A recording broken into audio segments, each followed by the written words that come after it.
जितने भी छात्राएं क्लास 9 का सेकंड टर्मिनल का एग्जाम देने वाले हैं तो उनका साइंस का जहां पे वायरल प्रश्न है उसका लेकर आ चुके हैं। तो जितने भी विद्यार्थी क्लास 9 के इस वीडियो में बने रहेंगे, जिनका भी सेकंड टर्मिनल के एग्जाम 2023 में वो देने वाले हैं, तो इस वीडियो में आप लोग अंत तक बने रहेंगे, तभी आप लोग को सारे क्वेश्चन को समझ में आएगा और सारे क्वेश्चन को हम यहाँ पे आंसर करवाने वाले हैं। तो सभी क्वेश्चन का आपको याद कर लेना होगा, ठीक है। और जो लोग अभी तक चैनल पर नए हैं तो चैनल को सब्सक्राइब कर लेंगे और बेल आइकन को प्रेस कर लेंगे, ताकि आने वाले आपका जो हर एक सब्जेक्ट का वीडियो है वो आप लोग के पास सबसे पहले पहुंचे। और इस चैनल पर आप लोग को ऑब्जेक्टिव के साथ सब्जेक्टिव का भी वीडियो सभी का मिलेगा, तो आप लोग इस चैनल को अवश्य सब्सक्राइब कर लेंगे, ठीक है। और जितने भी क्लास 9 के आपके मित्र हैं, साथीगण हैं, सभी के पास आप लोग इस वीडियो को शेयर कर देगा, ताकि सभी बच्चे के पास जो ये प्रश्न पत्र है सेकंड टर्मिनल का और यहाँ पे वायरल प्रश्न तो पहुंच सके। तो चलिए हम लोग प्रश्न को चलते। देखिए आप लोग साइंस का एग्जाम होगा, सेकंड टर्मिनल में भी आपका 80 मार्क्स का एग्जाम होगा, फुल मार्क्स। आपका 2 घंटा यहाँ पे 15 मिनट का समय मिलने वाला है, ठीक है।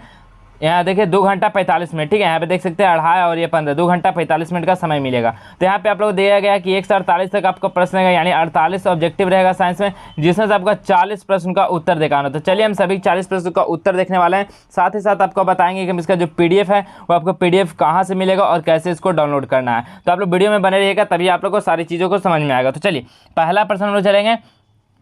तो पहला प्रश्न क्या बोला गया है कि किसी m द्रव्यमान, क्या बोला, किसी m द्रव्यमान की वस्तु जिसका वेग भी है उसका संवेग क्या होगा। बताइए, किसी m द्रव्यमान की वस्तु जिसका वेग भी है तो उसका संवेग क्या हो जाएगा। संवेग P इक्वल टू क्या होता है, तो m इंटू भी होता है। तो यहाँ पे क्या बोला कि m द्रव्यमान है और वस्तु की वेग भी है, तो क्या हो जाएगा P इक्वल टू m भी हो जाएगा। तो इसका सही आंसर क्या होगा, पहला का ऑप्शन नंबर बी हो जाएगा, m भी हो जाएगा। चलिए अगला प्रश्न हम लोग देखेंगे। अगला, द्रव्यमान किस संबंध से प्राप्त होता है। बताइए द्रव्यमान किस संबंध से प्राप्त होता है। तो द्रव्यमान किस से संबंध होता है, तो बताइए द्रव्यमान किससे होता है, तो F इक्वल टू क्या होता है, m into mass into acceleration. तो मास कितना होता है, तो फोर्स में, तो पहला हो जाएगा त्वरण, बल इसका बिल्कुल सही आंसर हो जाएगा, ठीक है। और त्वरण भी हो जाएगा, क्योंकि A इक्वल टू क्या होता है, ए इक्वल टू क्या हो जाएगा बाबू, तो यहाँ F बटा m हो जाएगा, ठीक है। A इक्वल टू, तो यहाँ से देख सकते हैं आप लोग दोनों हो जाएगा, बल बटा त्वरण हो जाएगा मास का, ठीक है। तो m इक्वल टू हम निकालेंगे तो क्या हो जाएगा, क्या हो जाएगा बताइए, F इक्वल टू होगा ma, यहाँ से F इक्वल टू ma हो जाएगा। तो हम लोग मास जब निकालेंगे तो क्या हो जाएगा, A बटा F हो जाएगा। तो यहाँ पे क्या हो जाएगा,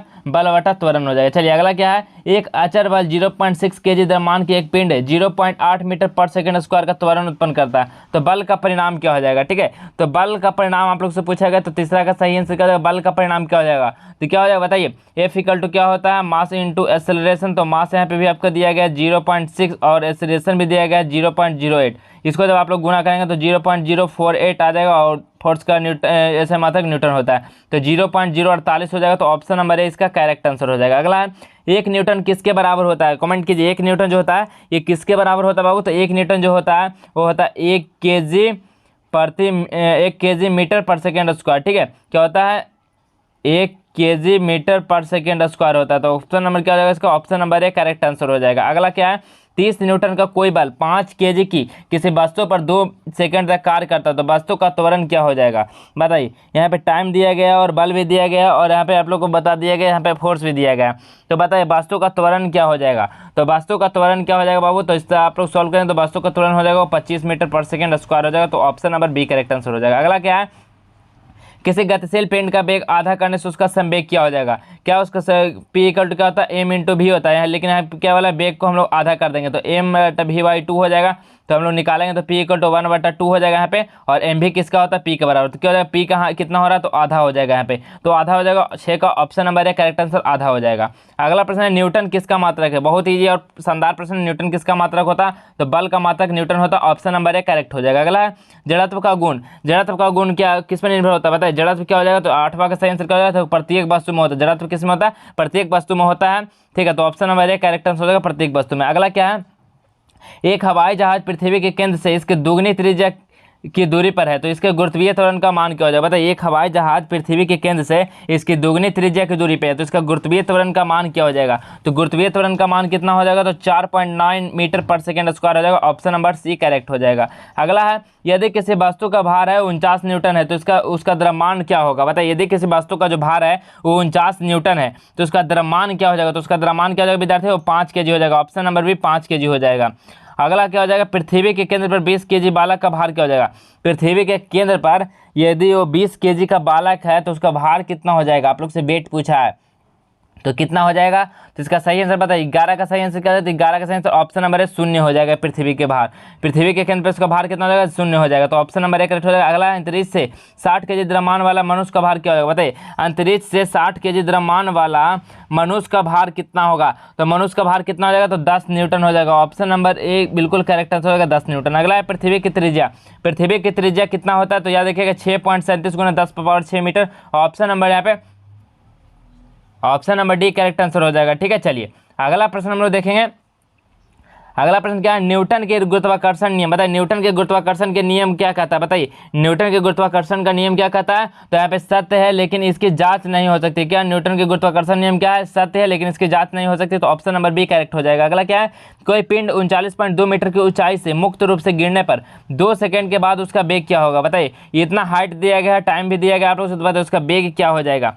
तो उसका वेग क्या हो जाएगा, तो इसका सही आंसर क्या हो जाएगा, 15 का सही आंसर हो जाएगा बाबू। बताइए इसका करेक्ट आंसर कितना हो जाएगा, तो इसका सही आंसर कितना है, तो 19.6 metre. Option number B correct answer हो जाएगा। अगला क्या है, निर्वात में स्वतंत्रता पूर्वक गति करते हुए सभी पिंडों का क्या होता है, बताइए। निर्वात में अगर स्वतंत्रता पूर्वक गति करेगा तो वहाँ पे सभी पिंड क्या होगा, तो वहाँ पे सभी पिंड जो होगा बराबर बल पे होगा। ठीक है, तो ऑप्शन नंबर डी करेक्ट हो जाएगा, बल बराबर होगा। अगला प्रश्न है, 2 या 2 से अधिक तत्व आपस में मिलते हैं तो क्या बनता है। 2 या 2 से अधिक जब तत्व जो आपस में मिल जाते हैं तो वहाँ पे क्या बनता है, तो वहाँ पे क्या बनता है, तो वहाँ पे यौगिक बन जाता है। ठीक है, 2 तत्व जब आपस में मिलेंगे तो यौगिक बन जाएगा, यानी कंपाउंड बन जाएगा। ऑप्शन नंबर सी करेक्ट हो जाएगा। अगला, इनमें से कौन उपधातु है, इनमें से कौन सा उपधातु है, सोना, सोडियम, चांदी या जर्मेनियम। उपधातु इनमें से कौन सा है, तो उपधातु जो है जर्मेनियम, जर्मेनियम का है एक उपधातु है। तो ऑप्शन नंबर डी करेक्ट हो जाएगा। अगला प्रश्न है, घुलनशील द्रव्यों को मिश्रण को पृथक किया जाता है, बताइए। घुलनशील द्रव्य को मिश्रण को जब पृथक यानी अलग किया जाता है वो किसके द्वारा किया जाता है, तो कौन सा विधि द्वारा किया जाता है, तो क्रिस्टलीकरण द्वारा किया जाता है। तो ऑप्शन नंबर बी करेक्ट हो जाएगा, क्रिस्टलीकरण द्वारा। अगला है, काली स्याही में उपस्थित डाई को पृथक किया जाता है, बताइए। काली स्याही में उपस्थित जो वहाँ पे डाई को पृथक किया जाता है यानी अलग किया जाता है, किसके द्वारा किया जाता है, तो किसके द्वारा किया जाता है, तो क्रोमैटोग्राफिक विधि द्वारा किया जाता है इसको अलग। तो option number C correct answer हो जाएगा, क्रोमैटोग्राफी विधि द्वारा।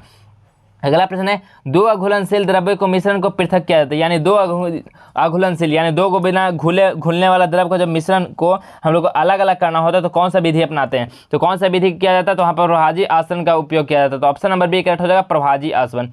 चलिए अगला प्रश्न क्या है, रंग वाले घटक को नीले अथवा काले रंग की स्याही से पृथक किया जाता है। रंग वाले घटक को नीले अथवा काले रंग की स्याही से अलग किया जाता है, वो किसके द्वारा किया जाता है, तो 22 का सही आंसर क्या हो जाता है, तो 22 का करेक्ट आंसर होगा क्रिस्टलीकरण द्वारा किया जाता है। Option number B correct answer हो जाएगा। अगला, दूध से क्रीम को पृथक करने के लिए जिस विधि का उपयोग किया जाता है उससे हम लोग क्या बोलते हैं, बताइए। दूध से हम लोग क्रीम को जब अलग करते हैं तो उसमें कौन सा विधि का उपयोग किया जाता है, उस विधि को हम लोग क्या कहते हैं, तो उस विधि को क्या बोलते हैं, तो उस विधि को हम लोग अपकेंद्रीकरण कहते हैं। तो ऑप्शन नंबर सी करेक्ट हो जाएगा, अपकेंद्रीकरण। अगला प्रश्न है, बिलियन क्या है, बताइए। बिलियन यहाँ पे क्या है, तो बिलियन क्या होता है, तो बिलियन एक समांगी मिश्रण होता है। तो ऑप्शन नंबर एक करेक्ट आंसर हो जाएगा, समांगी मिश्रण। अगला, KNO3 का नाम क्या है, KNO3 का नाम क्या होता है, तो KNO3 का नाम क्या होता है, तो पोटेशियम नाइट्रेट बोला जाता है KNO3 को। तो ऑप्शन नंबर सी करेक्ट हो जाएगा, पोटेशियम नाइट्रेट। अगला है, कैल्शियम क्लोराइड का सूत्र क्या होता है, तो कैल्शियम क्लोराइड का सूत्र क्या होता है, CaCl2 होता है कैल्शियम क्लोराइड। तो option number B correct answer हो जाएगा, कैल्शियम क्लोराइड CaCl2।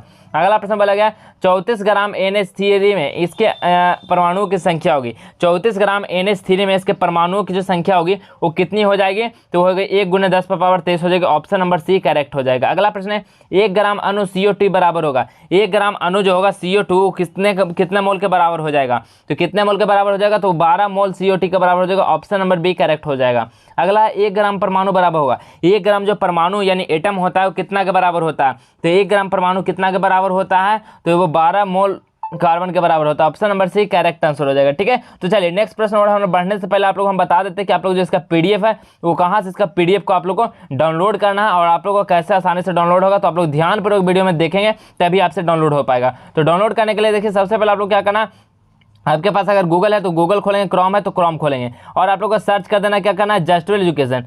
ठीक है, आप लोग जैसे यहाँ पे जस्ट एजुकेशन को आप लोग सर्च करते हैं तो देखिए जस्ट एजुकेशन के जैसे ही आप लोग सर्च करेंगे तो आप लोग यहाँ पे देख पाएंगे। ठीक है, जस्ट एजुकेशन का आप लोग यहाँ पे .com का वेबसाइट मिलेगा, तो इस वाले पे क्या करेंगे, देखेंगे जस्ट एजुकेशन वाले पे, इस पर क्लिक कर देंगे। इस पर जैसे ही आप लोग क्लिक करते हैं तो आप लोग देखेंगे कि जस्ट एजुकेशन का आपका जो मेन वेबसाइट है वो खुलकर आ जाएगा। तो अभी तक आप लोग टेलीग्राम ग्रुप को ज्वाइन नहीं किया तो आपको लिंक दिया गया, व्हाट्सएप ग्रुप है तो आप लोग यहाँ से ज्वाइन कर लीजिएगा उसको। उसके बाद नीचे को स्लाइड करेंगे तो आप लोग देखेंगे जस्ट एजुकेशन का वेबसाइट खुलेगा। यहाँ पे क्लास 9 यहाँ पे देख सकते हैं क्लास 9 का सेक्शन मिलेगा, इस क्लास 9 वाले पे क्लिक करेंगे। इस तरह का अगर अगर ऐड आता है तो इस पर आप लोग क्लिक करेंगे ताकि आपका पेज रिफ्रेश हो सके और आसानी से डाउनलोड हो जाएगा। ठीक है, तो इस पर आप लोग को क्लिक कर लेना होगा। अब नीचे को हम लोग चलेंगे तो नीचे आप लोग देखेंगे class 9 second terminal all question paper download 2023-24। ठीक है, इस वाले लिंक पे क्या करना है, क्लिक कर देना है। ठीक है, इस वाले पे आप लोग जैसे ही क्लिक करेंगे तो आप लोग यहाँ पे देख पाएंगे आपको सारे चीज़ यहाँ पे दिया गया कि किस तरह से डाउनलोड करना, आपको बिल्कुल यहाँ से फ्री ऑफ कॉस्ट होगा और सारी चीज़ों को आप लोग पढ़ लेना है, क्या जरूरी है परीक्षा देना है, क्या हाँ होता है परीक्षा, सारी चीज़ दिया गया। तो आप लोग इसको पहले अच्छे से पढ़ेंगे और नीचे को आएंगे तो यहाँ पे आप लोग देख पाएंगे क्लास 9 सेकंड टर्मिनल का यहाँ पे सभी का जो डाउनलोड का लिंक दिया गया है।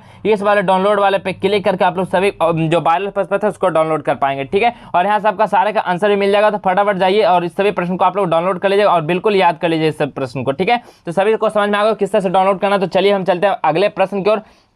तो अगला प्रश्न क्या बोला गया, अगला प्रश्न बोला गया कि 0.4 मोल, ठीक है, क्या बोला गया 0.4 मोल CO2 बराबर हो, 0.4 मोल CO2 बराबर कितना के होता है, तो कितने को होता है, तो ये होता है 17.6 ग्राम को होता है CO2। तो option number B correct answer हो जाएगा। अगला सोडियम हाइड्रोक्साइड का सूत्र क्या होता है, सोडियम हाइड्रोक्साइड का सूत्र क्या होता है, तो क्या होता है Na क्या होता है सोडियम और OH क्या होता है हाइड्रोक्साइड, तो क्या हो जाएगा NaOH। Option number D correct answer हो जाएगा NaOH। अगला है कैल्शियम सल्फेट का सूत्र है, कैल्शियम सल्फेट का सूत्र क्या होता है, तो कैल्शियम सल्फेट क्या होता है CaSO4 होता है calcium sulphate. Option number D correct answer होगा CaSO4। अगला इनमें कौन नहीं उड़ने वाला पक्षी है, बताइए इनमें से कौन सा पक्षी है जो उड़ने वाला नहीं है, ऑस्ट्रिच, ईमू या कीवी या इनमें सभी कौन सा पक्षी उड़ने वाला नहीं है, तो कौन सा पक्षी, तो देखिए कीवी भी नहीं उड़ता, ईमू भी नहीं और ऑस्ट्रिच भी नहीं, तो इसका ऑप्शन नंबर डी करेक्ट हो जाएगा, इनमें सभी हो जाएगा। अगला है इनमें से किस सरीसृप के हृदय में 4 कक्ष होते हैं, बताइए इनमें से कौन सा जो सरीसृप के जो हृदय होते हैं इसमें से 4 करती हैं यानी 4 कोष्ठ होते हैं, तो किसका होता है, तो बताइए 34 का सही आंसर क्या हो जाएगा, तो मगरमच्छ का होता है। Option number D correct answer हो जाएगा। अगला है लेटरल लाइन सिस्टम किसमें पाया जाता है, लेटरल लाइन जो सिस्टम होता है ये किसमें पाया जाता है विद्यार्थी, तो ये मछली में पाया जाता है। ऑप्शन नंबर ए करेक्ट हो जाएगा मछली में। अगला है समुद्री घोड़ा किस वर्ग का प्रणाली है, समुद्री घोड़ा जो है ये कौन सा वर्ग का प्रणाली है, तो कौन सा वर्ग का प्रणाली है समुद्री घोड़ा, तो अस्थि युक्त मत्स्य का, तो option number C correct answer हो जाएगा। अगला क्या है इनमें से कौन अंडे देता है, बताइए इनमें से कौन है जो अंडा देता है, तो इनमें से कौन जो अंडा देता है, तो प्लेटिप्स। ठीक है, प्लेटिप्स क्या है, ये अंडा देता है, तो ऑप्शन नंबर ए करेक्ट हो जाएगा। अगला है जबड़ा विहीन मछलियों का नाम क्या है, जिनका जबड़ा नहीं होता उस मछलियों का नाम क्या होता है, तो उस मछलियों को क्या बोला जाता है, तो एनाथा उस मछली का नाम है, तो ऑप्शन नंबर बी याद रखिएगा एनाथा।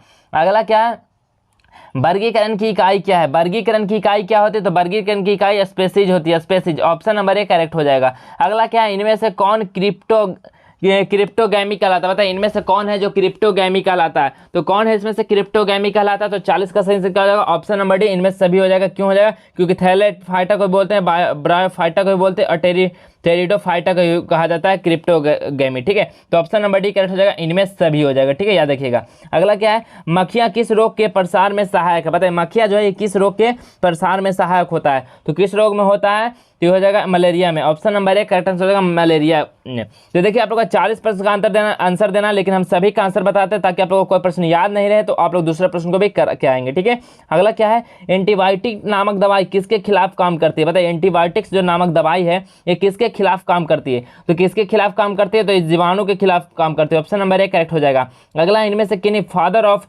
इम्यूनोलॉजी कहा जाता है, बताइए फादर ऑफ इम्यूनोलॉजी किनको कहा जाता है, तो किनको कहा जाता है, तो ल्यूवन हॉक को, Leeuwenhoek. Option number C correct हो जाएगा। अगला क्या है एंटीजन के विरुद्ध हमारा शरीर क्या बनता है, एंटीजन के विरुद्ध हमारा शरीर क्या बनाता है, तो क्या बनाता है बाबू, तो यहाँ पे क्या बनाता है, तो एंटीबॉडी बनाता है। ऑप्शन नंबर बी करेक्ट हो जाएगा। अगला प्रश्न क्या है एंटीबॉडी का निर्माण, एंटीबॉडी का निर्माण किस कोशिका द्वारा होता है, एंटीबॉडी का जो निर्माण है ये किस कोशिका द्वारा होता है, तो ये जो होता है ये न्यूट्रोफिल द्वारा, मोनोसाइट द्वारा और लिम्फोसाइट द्वारा, ये तीनों द्वारा होता है एंटीबॉडी का निर्माण, तो ऑप्शन नंबर डी करेक्ट हो जाएगा, इनमें सभी हो जाएगा। अगला क्या है वायरस और बैक्टीरिया हमारे शरीर में क्या डालते हैं, वायरस और बैक्टीरिया जो होते हैं हमारे शरीर में क्या डालते हैं, तो हमारे शरीर में एंटीजन डाल देते हैं, तो ऑप्शन नंबर ए करेक्ट हो जाएगा एंटीजन। अगला क्या है इलीसा नामक जांच मुख्यतः किस रोग की पहचान के लिए किया जाता है, बताइए इलीसा नामक जो जांच होता है मुख्यतः किस रोग की पहचान के लिए किया जाता है, तो कौन सा रोग के लिए किया जाता है, बताइए इसका सही आंसर क्या हो जाएगा टाइफाइड, ट्यूबरकुलोसिस, एड्स या कैंसर के लिए। तो इसका आंसर आप लोगों को क्या करना है कमेंट में देना, ठीक है। 47 का आंसर आप लोग को कमेंट में देना ताकि हम जान सकते हैं कितने बच्चों को ये आंसर मालूम है।